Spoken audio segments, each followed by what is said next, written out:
पन्हाळगड येथील आपटीपैकी सोमवारपेठ येथे नर बिबट्याच्या हल्ल्यात बछड्याचा मृत्यू झाला असून त्यानंतर बिथरलेल्या दुसऱ्या बिबट्याच्या बछड्याने परिसरात धुडगूस घालण्यास सुरुवात केली। एका दिवसात किमान 5 ते 6 लोकांवर हल्ल्याचा प्रयत्न झाला असून अजय जाधव हे जखमी झालेत। या घटनेनंतर पन्हाळा परिसरात भीतीचे वातावरण निर्माण झाले। पन्हाळा वन विभाग आणि वन्यजीव बचाव पथकाने बिबट्याच्या शोधासाठी ड्रोनच्या मदतीने मोहीम हाती घेतली आहे। परिक्षेत्र वनाधिकारी अजित माळी यांच्या उपस्थितीत चालू असलेल्या या मोहिमेत वनपाल, वनरक्षक आणि स्थानिक पोलीस पाटील सहभागी झाले आहेत। तारा न्यूजसाठी प्रतिनिधी शाबाज मुजावर, पन्हाळा।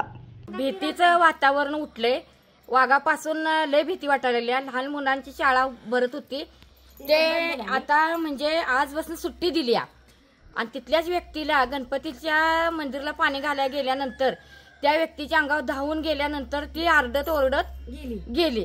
त्यामुळे सगळी लोक धावत आली। त्यापासून मग नंतर आम्ही तिथं गेलो तर आम्हाला काही त्याची लोक येऊन तिथं थांबल्यात। ती म्हणजे शासनाने योग्य ती कारवाई करावी आणि त्याच्यावर बंदोबस्त करावा। सोमवारपेठ गावचा रहिवासी आहे। काल सकाळी आमच्या इथं वाघाचं पिल्लू मरून पडलं, ते पासून वाघाचं दुसरं पिल्लून एक वाघेन जनावरांच्यावर आणि माणसांच्यावर अटॅक करते आणि ह्याचा लहान मुलं वगैरे गावात किंवा लोक रानात जातात, त्यांना धोका होऊ नये म्हणून फॉरेस्ट खात्याने त्याच्यावर बंदोबस्त करावा अशी आमच्या ग्रामस्थांची मागणी आहे।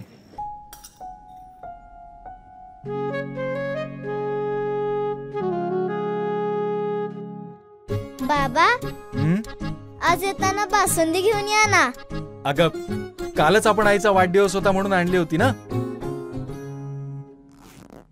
ऐकलं, गोकुळची बासुंदी पुन्हा खावीशी वाटतेय।